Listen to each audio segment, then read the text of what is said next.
Halo guys, ketemu lagi dengan aku Lican. Kali ini kita akan dengar kelanjutan soal Wawan dan Indah. Apa yang akan jadi dengan mereka ya? Apakah mereka bisa selamat? Mari kita lanjutkan ceritanya. Let's go to the story. 2 minggu sudah berlalu sejak kejadian itu.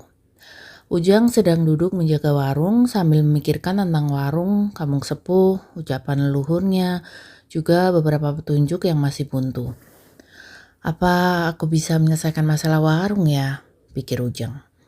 Ia ingat kalau semua turunan dari leluhurnya punya ilmu yang mumpuni untuk menjaga warung. Hanya dia yang berbeda. Tak terasa Ujang melamun begitu lama. Waktu sudah menunjukkan jam 9 malam. Tiba-tiba terdengar suara mobil melaju dengan kencang berhenti di depan warung. Ujang segera keluar dan melihat Ak Wawan keluar dari mobil itu. Ak Wawan berjalan menghampiri Ujang dan seketika melayangkan tinjunya ke arah Ujang hingga ia terjatuh. Pasti gara-gara kamu, ayo ngaku. Sepulang dari sini Nyi Laras tidak mau bertemu lagi denganku dan pabrikku langsung rugi besar. Teriak Ak Wawan dengan emosi meluap dan mengangkat tangan lagi untuk memukul Ujang. Pak, udah pak, biarkan Ujang kasih penjelasan dulu. Sopir Ak Wawan berusaha menahan tangannya. Yang tahu tentang masalah ini cuma aku, Pak Sopir dan keluarga kamu, Jang. Ketika ibumu yang jaga, semua baik-baik saja. Tapi semua berubah ketika kamu yang jaga. Teriak Ak Wawan lagi sambil berusaha melepas tangannya. Kenapa, Wan? Kamu mencariku? Tiba-tiba terdengar suara anggun dari arah kebun seberang jalan. Nyi Laras, panggil Ak Wawan saat melihatnya. Mohon maaf ya Wan, bukannya aku tidak ingin menemanimu, tapi salah satu tumbal kesayanganmu membawa sosok makhluk yang aku benci. Berani-beraninya tumbalmu membawa makhluk itu untuk menggangguku, kata Nyi Laras sambil tersenyum. Jadi aku harus memberi pelajaran pada tumbal itu dulu. Lanjutnya dengan senyum yang berubah menyeramkan dan muncul lagi sisik ular menutupi wajahnya. Tiba-tiba muncul tali dari tangan Nyi Laras. Sontak Ujang dan Ak Wawan berteriak melihat apa yang diikat oleh tali itu.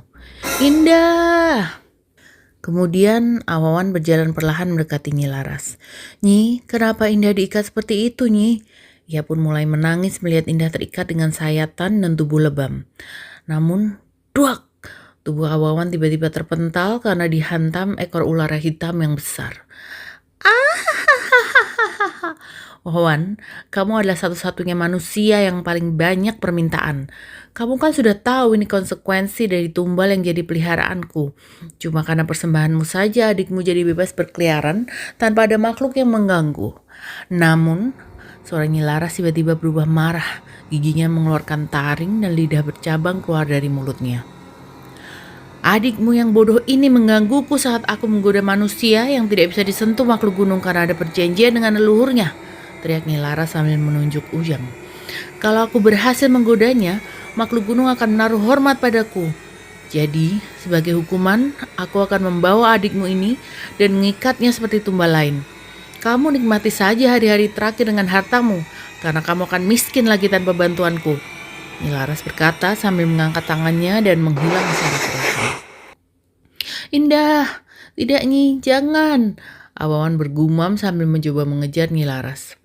Jangan dikejar A, mereka memang sengaja ingin A dan Ujang. Terdengar suara pelan Indah yang seketika menghilang. Namun, Ak Wawan tidak peduli. Ia terus berlari ke arah kebun dan menghilang di balik rimbunnya dedaunan. Ujang pun spontan berlari mengejar Ak Wawan karena ia ingin menyelamatkan mereka berdua. Pak Sopir, titip jagain warung bentar ya, katanya meninggalkan sopir Ak Wawan yang kebingungan.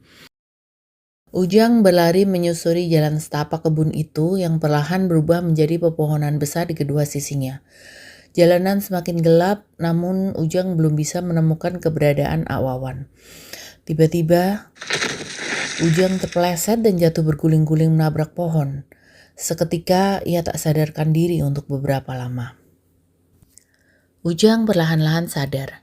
Ia berada di sebuah ruangan dengan beberapa obor sebagai penerangannya. Banyak tulang manusia dan sesajen berserakan di mana-mana. Ruangan itu juga penuh ular dalam berbagai bentuk dan rupa. Dengan setengah sadar, Ujang melihat Ak Wawan tak sadarkan diri dengan ular kecil mengelilinginya. Ia ingin membawa Ak Wawan pergi, Namun ia terikat oleh sesuatu. Ketika Ujang sepenuhnya sadar, ternyata ia sedang dililit ekor ular yang sangat besar yang menyambung ke tubuh Nyi Laras. Nyi Laras tiba-tiba mendekati Ujang dan membelai rambutnya perlahan. Tidak usah pedulikan mereka, Jang. Mereka hanya makhluk malang yang minta bantuanku untuk jadi kaya. Namun kali ini aku yang memintamu. Jadi kamu tidak perlu memberi tumbal padaku. Kamu hanya harus memuaskanku sebulan sekali. Bagaimana? Tanya Nyi Laras. Ujang menggelengkan kepala dan berusaha berontak dari lilitan ekor ular Nyi Laras. Namun, lilitan itu semakin kuat dan ia melihat Nyi Laras seperti marah. Kamu bodoh, teriak Nyi Laras. Kemudian ia melemparkan Ujang hingga membentur dinding. Nyi Laras kini sudah menjadi ular sepenuhnya. Matanya merah memancarkan aura jahat.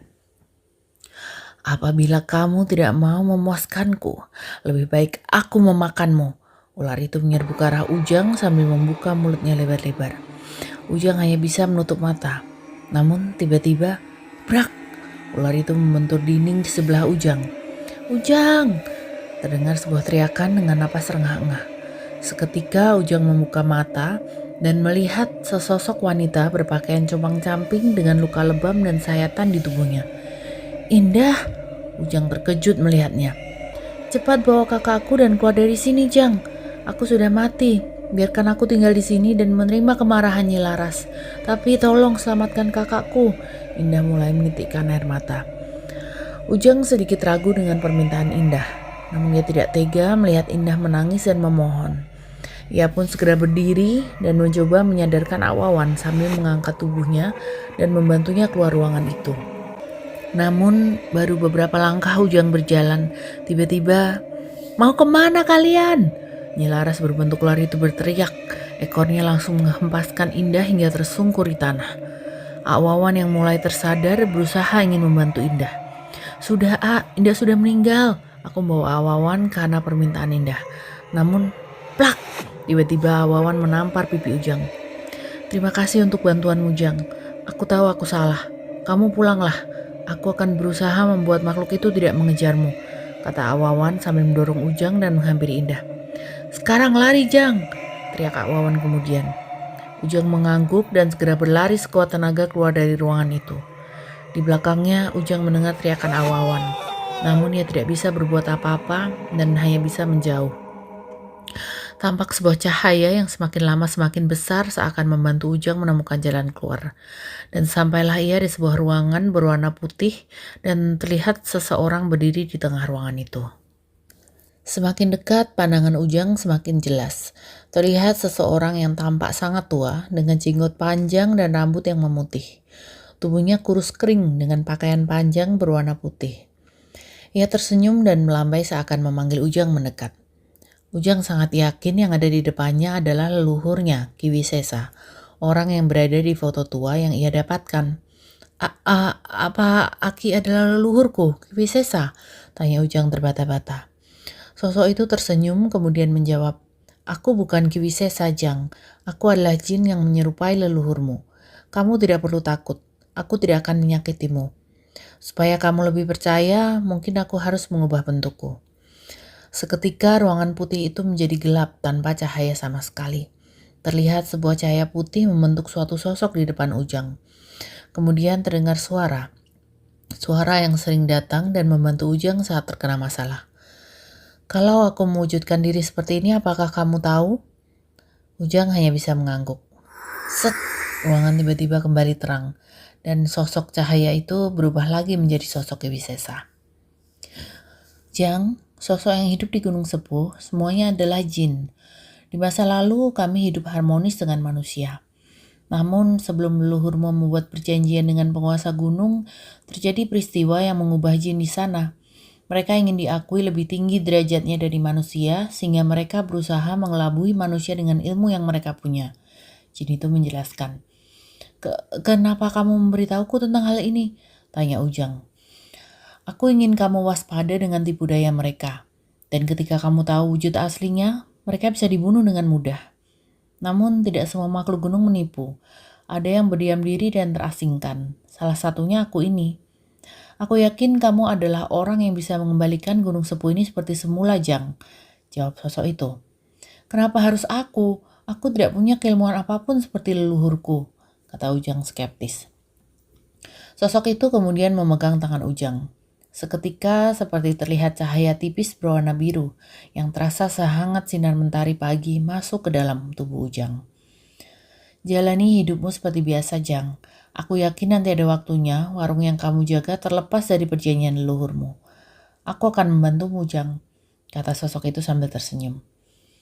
Tiba-tiba Ujang merasa kantuk yang sangat kuat sehingga ia tersungkur di tanah. Perlahan Ujang pun menutup matanya. Kicauan burung di pagi hari yang cerah menemani sinar matahari yang perlahan muncul dari sela gunung. Suasana ramai di warung melihat kondisi Ujang dan Awawan yang terbaring tak sadarkan diri. Tak berapa lama Ujang pun tersadar. Namun Awawan masih tidak sadarkan diri. Ia terbujur kaku seperti kosong, tidak ada isi di dalamnya. Bu, panggil Ujang. Nanti saja Jang ceritanya. Kamu istirahat saja. Pasti lelah setelah membawa tubuh Awawan ke sini. Ibu berusaha menyemangati. Sopir Awawan berjalan mendatangi warung sambil membawa handphone di tangannya. Ia sudah mencoba menghubungi orang tua Awawan tapi tidak tersambung. Akhirnya beberapa warga pergi ke kampung sebelah meminjam ambulans untuk mengantar Awawan ke rumah sakit di kota. Suara sirine ambulans terdengar nyaring meninggalkan kampung sepuh. Meninggalkan pelajaran untuk tidak menginginkan harta secara instan karena dapat berakhir mengenaskan. Malam yang gelap kembali menyelimuti Gunung Sepuh. Ujang berada di jalan setapak yang lurus ke atas.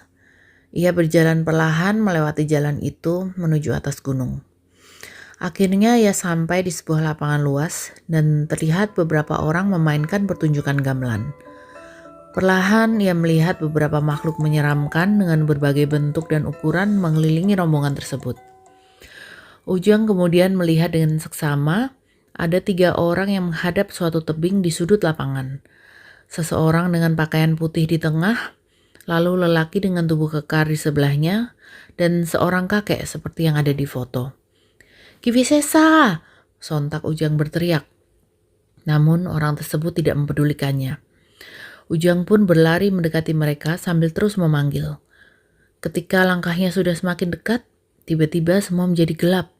Yang terlihat hanya cahaya di ujung yang menerangi 3 orang itu. Beberapa kali orang itu berbicara dengan sikap memelas.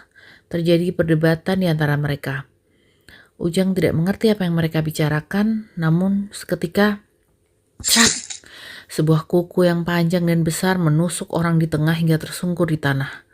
Tiba-tiba terdengar suara. "Itu adalah bayaran untuk mengganti hutan yang dibabat oleh manusia. Tapi masalahmu belum selesai dengan saya." Kivisesa terlihat sangat marah namun tidak bisa berbuat apa-apa. "Jang, bangun Jang, ada tamu." Suara ibu membangunkan Ujang yang sedang beristirahat di kamar. Ujang membuka mata dan terduduk diam di kasurnya. Kepalanya terasa pusing. Ujang mendengar ibunya menyuruh seseorang untuk masuk saja ke kamarnya dan kemudian ia melihat sopir Awawan di pintu. "Ujang, aku datang membawa kabar duka Jang. Pak Wawan sudah meninggal," kata Pak sopir itu sedih. Siang itu warga kembali berkumpul untuk berdiskusi di saung Aki Karma. Tentu saja Ujang juga ikut. Warga seakan tidak percaya ketika mendengar cerita yang sebenarnya tentang Awawan. Mereka pun riuh berdebat apa tindakan yang harus dilakukan. Kemudian Ujang mengeluarkan foto tua, selendang, dan beberapa lembar catatan yang ia dapat. "Mamang sekalian, ini adalah foto turun-temurun dari keluargaku. Di sini ada 3 orang, yaitu Kivisesa leluhurku, Menir Adrian yang di tengah, dan Amang tangan kanan Adrian," kata Ujang menjelaskan. "Emang apa hubungannya foto itu dengan masalah kita, Jang?" tanya warga heran. "Foto ini menjelaskan tentang awal mula warung dibuka. Aku juga bermimpi bahwa kampung sepuh awalnya ada karena orang-orang yang datang untuk melakukan ritual. Namun ketika Kivisesa datang, para warga mulai sadar dan melarang keluarganya untuk melakukan ritual lagi di Gunung Sepuh sampai sekarang," jelas Ujang. Kemudian ia mengambil catatan dan selendang merah di sebelahnya. Ini adalah catatan yang berisi perjalanan Menir Adrian dari awal dia menginjakkan kaki di negeri kita hingga ia bertemu Ki Wisesa. Ujang mengangkat catatan tua itu. Kemudian ia menjelaskan secara detail isi dari catatan itu dan juga selendang merah yang ia terima dari Nenek Anteh. Semua warga yang berkumpul mendadak terdiam. Sepertinya mereka menghadapi jalan buntu atas masalah ini. Jadi hasil rapat ini gimana Ki? Tanya seorang warga pada Aki Karma. Kita harus menutup kejadian ini rapat-rapat. Hanya warga kampung sepuh ini saja yang tahu tentang Ak Wawan. Ingatkan kembali pada keluarga kalian supaya tidak melakukan apapun yang berurusan dengan makhluk gunung, jawab Aki Karma bijak. Kemudian rapat itu pun dibubarkan. Ya, Wawan ikutan jadi korban juga nih. Sebenarnya kasihan juga ya, tapi ya karena ulahnya sendiri kan dia jadi gitu. Lebih baik emang kita nggak ikut-ikutan dengan hal-hal gaib gitu ya guys. Karena nggak akan berujung baik juga untuk kita. Mending ikutin terus cerita Ujang ini aja ya, di hari Selasa nanti. See ya!